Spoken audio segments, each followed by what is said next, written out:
Hello, looking here at an album by the band Regurgitator. Regurgitator don't actually know if they're still together. Were an Australian band, Australian three-piece. Um, and I'd say it's kind of hard to categorize their music because they do kind of cross a lot of genre boundaries, even within the same songs. So they've got listed here: alternative rock, electronica, electro pop, pop rock, alternative hip hop, rap rock. I'd say alternative rock slash electronica are the two main ones. Um, they were kind of big here in New Zealand for a period around when this album was released. This was their second album, I think. It was the one before this, which was Two Playing, and that was a cool album. That had uh, song Miffy Simplicity, I remember, and then after that was Unit, which is this one. It was 1997, end of 1997. So I have a lot of memories of it in 98, 99 especially. Like I said, it seemed to be a pretty big album here in New Zealand. And I was seeing that it actually got to the chart position of number 7 in New Zealand, number 4 in Australia. They are Australian, and number 7 in New Zealand. This is the rebooted edition. So the original one was just Unit, didn't say rebooted, but rebooted, like it says here, rebooted Unit featuring CD-ROM with 5 regurgitated videos.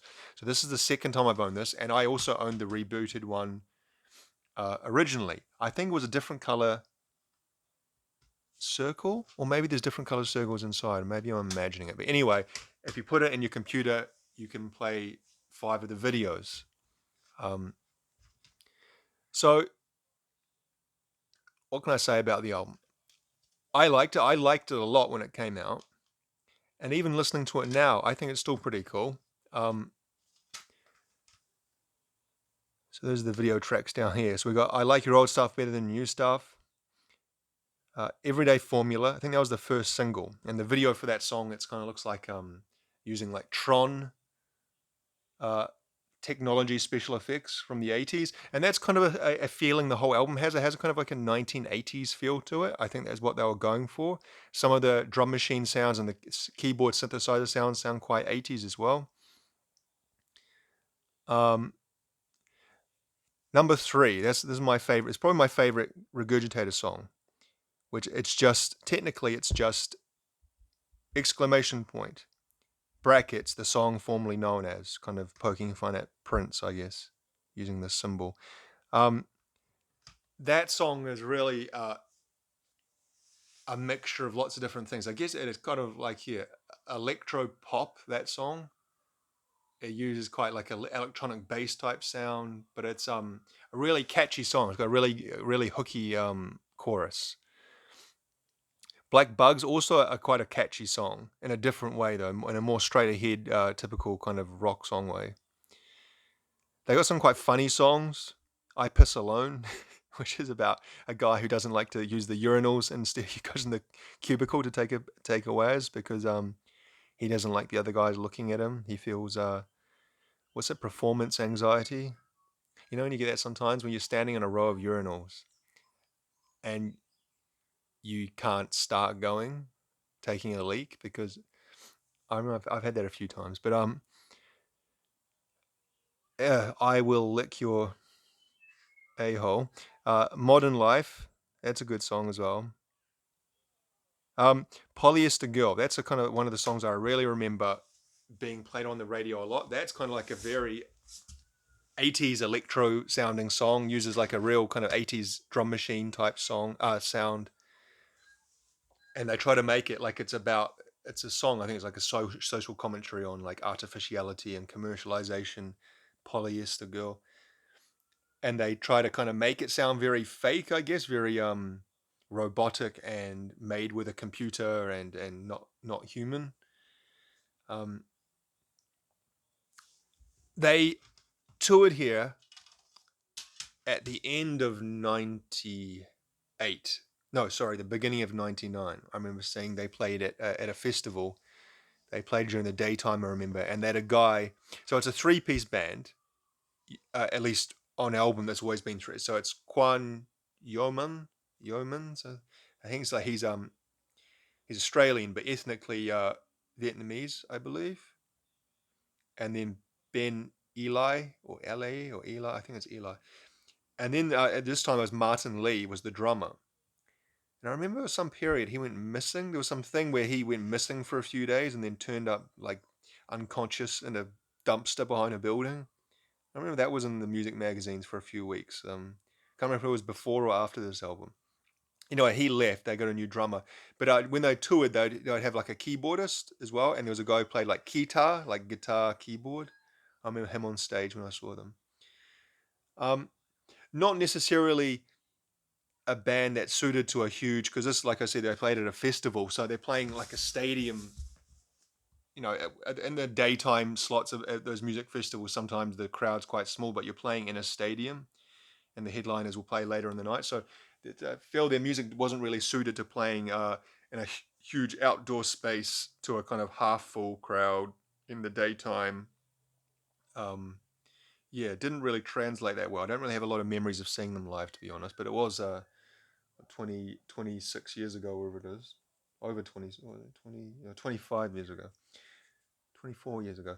Um, but yeah, I think they made some good music.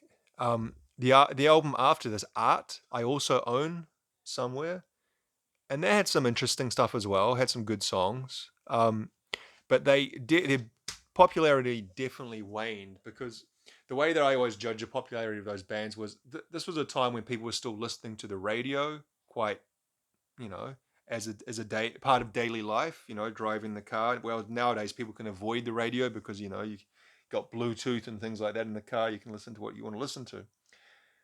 But at this time, the late 90s, early 2000s, people were still listening to the radio in the car. And I remember my part-time jobs used to listen to the radio while I was at work, working in kitchens and stuff like that, and in restaurants. And I remember they were played on the radio in this period, 99, 2000, when Art came out. And then even I think a period after that, they were played. But you kind of they tailed off around 2000, 2003. You stopped kind of hearing about them, and I'd say I haven't heard anything of them since about that time, 2002, 2003.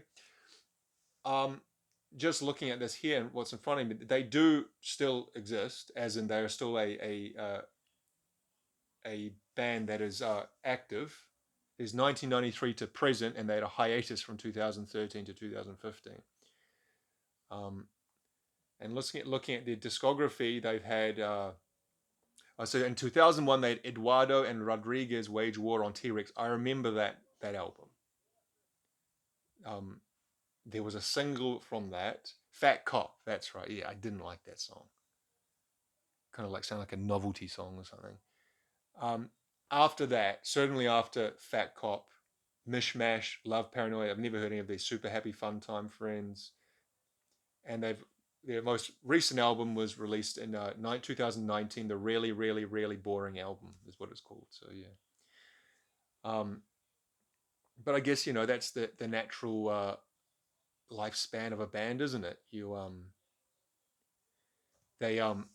don't stay popular forever, do you? And you're lucky if you get any time in the sun, really, selling albums across multiple countries. They sold hundreds of thousands of albums in Australia apparently. So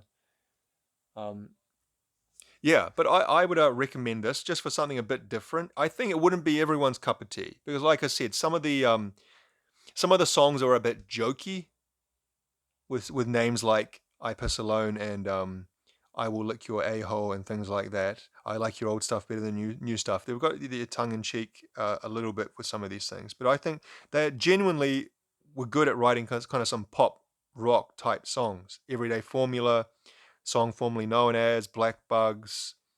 Even the World of Sleaze is quite a catchy song. Modern Life, Polyester Girl, I never really liked that, but it is quite a catchy song. So yeah, it's for something a little bit different that kind of does mishmash some genres together from Australia. Unit by Regurgitator. And like I said, I did own this exact same copy in 1999. Whatever happened to it, and I rebought this. You actually see this around from time to time in second-hand shops here, because like I said, what did I say? I got to number 7 on the album charts here, so I must have sold relatively well, and a few people have got copies of it. So I got this for 50 cents, probably 1 or 2 years ago. You can see it's cracked here, but the CD is fine, the booklet's fine, a little bit munched, but nothing too bad. The teeth are a bit damaged there, but that's going to be expected for a 20-something-year-old CD. Anyway, that's it.